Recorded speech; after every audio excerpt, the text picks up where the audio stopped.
అవగాహనకు భారత కార్మిక సంఘాల సమైక్య ఐఎఫ్టియు యాదాద్రి భువనగిరి జిల్లా కమిటీ పక్షాన అరుణాంజలి ఘటిస్తూ ఉన్నాం. నాడు కళ కోసం కాదు, కళ ప్రజల కోసం అంటూ గొంతెత్తిన నాగన్న నేడు కళ కోసం కాదు, కాసుల కోసం అంటూ పాలకుల చేతుల్లో కీలుబొమ్మలు మారినటువంటి వైనం. అందుకే ఈ పాట నేడు పాలకుల చేతుల్లో పదవుల కోసం,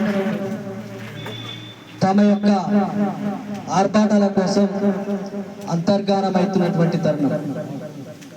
కానీ విప్లవాన్ని నమ్ముకున్నటువంటి నాగన్న ఈ పాటకు ప్రజలను ప్రణమిల్లేటట్లు చేసినటువంటి ఒక రణనినాదం. నాగన్న పాట ప్రజల్లో రణనినాదాన్ని రగిలించినటువంటి నాదం. అందుకే చనిపోయేంత వరకు, చివరి వరకు ఇంటి పేరునే అరుణోదయంగా మార్చుకొని, అరే నీవు అడ్డం పడ్డావు,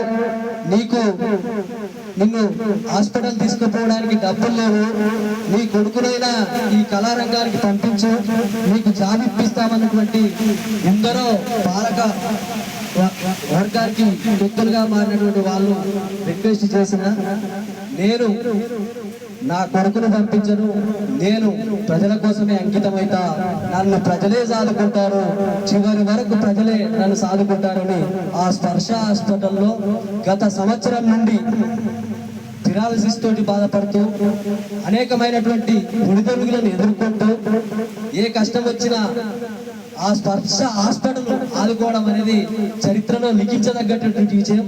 దానికి తోడుగా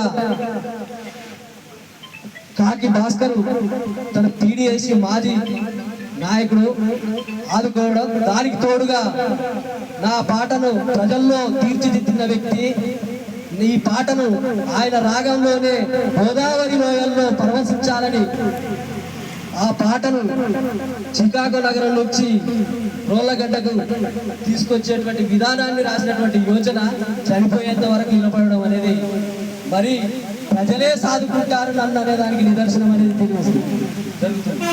అంటే ఈ రోజు ఇక్కడ 2 గంటలు కూర్చుంటే నా పాయికాడ ఆవు పోతుంది, లేకుంటే నా పని పోతుంది, 2 గంటల్లో నాకు పిలుస్తున్నారు అని మనం బాధపడుతుంటాం. నిజానికి ఒక సుదీర్ఘ 50 ఏళ్ల జీవితంలో తను పాటకు ఆకర్షితుడై బుర్ర కథలలో, అమరుల త్యాగాల పాటల్లో, అమరుల యొక్క త్యాగాల ఫలితంలో నేను కూడా సమిధనవుతా చివరి వరకు అంటూ ఒక పాట కోసమే బ్రతికిన వ్యక్తి నాగన్న.